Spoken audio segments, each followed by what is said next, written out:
ونسلم على رسوله الكريم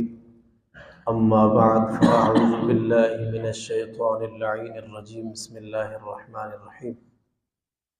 حضور صلی اللہ تعالیٰ علیہ وسلم ارشاد فرماتے ہیں، قال النبی صلی اللہ علیہ وسلم من قضى حاجة لأخيه المؤمن قضى الله تعالی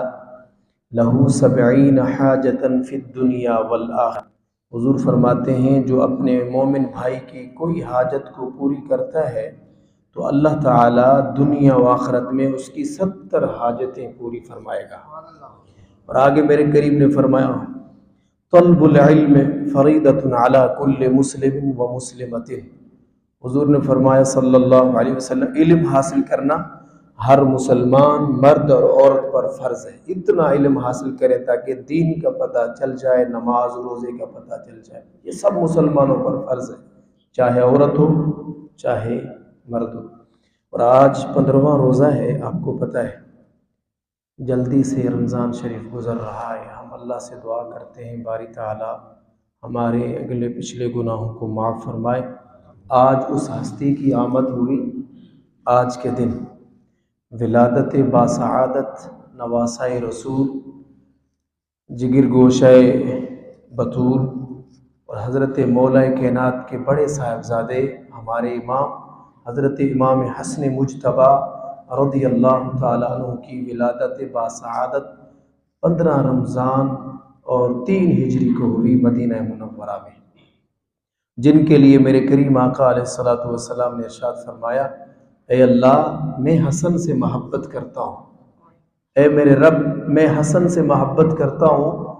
اور تو بھی اس سے محبت کر، اور جو حسن مجتبیٰ رضی اللہ تعالیٰ عنہ سے محبت کرے اے مالک تو بھی اس سے محبت کر۔ اور پھر میرے کریم نے فرمایا دونوں شہزادوں کے لیے حسن مجتبیٰ اور امام حسین علی مقام رضی اللہ تعالیٰ عنہ جنتی نوجوانوں کے سردار ہیں۔ اور ایک مرتبہ مختصر واقعہ ہے حضرت امام حسن کا رضی اللہ تعالیٰ جا رہے تھے راستے میں، دیکھیں اعلیٰ مثال، دیکھیں بردباری، حلم والے تھے آپ، بڑے عاجز، اور حضور نبی پاک صلی اللہ علیہ وسلم نے ارشاد فرمایا، یہ میرا بیٹا، یہ 2 گروہ میں صلح فرمائیں گے، مطلب یہ بڑے حلم والے ہیں۔ تو میرے آقا علیہ الصلوۃ والسلام کے نواسے جا رہے تھے تو راستے میں ایک دشمن مل گیا، بہکایا ہوا تھا، دشمن کا کوئی بندہ مل گیا، اس نے کچھ برا بلا کہا حضرت امام حسن کو رضی اللہ تعالیٰ عنہ، تو آپ نے انہیں جواب نہیں عنایت فرمایا، آپ نے کچھ بھی نہیں کہا، آپ نے صرف یہ کہا کہ اللہ تعالیٰ تیرا بھلا کرے، تو پتہ نہیں شامی لگ رہا ہے، مجھے شام سے آ رہا ہے۔ اس نے کہا ہاں میں شامی ہوں۔ تو آپ نے فرمایا اگر کوئی ضرورت ہو، تو انہیں تو مجھے معاذ اللہ گالیاں دی ہیں، اگر تو کوئی ضرورت ہو، کوئی کپڑے کی ہو، کوئی حاجت ہو، کوئی آپ کو بھول گیا ہو، میں راہ دکھانے کے لیے تیار ہوں، اگر تو بھوکا ہے تو میں کھانا کھلانے کے لیے تیار ہوں، کچھ بھی چاہیے مجھ سے لے لے۔ تو وہ اس کی فریاد نکل گئی کہ واہ ایسے ہوتے ہیں حضور کی آل، سبحان اللہ، میں نے تو برا بھلا کہا لیکن بدلے میں تو نے کیا کہا، سبحان اللہ۔ حضرت امام حسن مجتبیٰ بڑی عظیم ہستی تھی، آپ ان کا مطالعہ کریں، پتہ چلتا ہے کہ واقعی خاندان مصطفیٰ